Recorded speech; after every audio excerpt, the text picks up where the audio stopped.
Rasa yang depression ni tak wujud. Kau depression sebab iman kau lemah. Depression tu tak wujud. Kau depress sebab hubungan kau dengan Allah lemah. Depression ni langsung tak ada kaitan dengan agama. Sebab diorang tak faham. Orang yang depress perlukan agama sebagai ubat, tapi bukan itu satu-satunya ubat. Sehinggalah orang terdekat sendiri yang diuji dengan depression, baru saya nampak depression is real.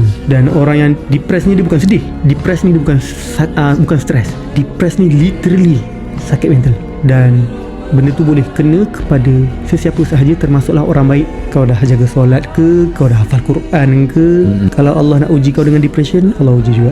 Ada orang kata kau depression sebab iman kau lemah. No, kadang-kadang orang iman kuat pun diuji juga dengan depression. Depression ni macam demam. Demam kan sakit.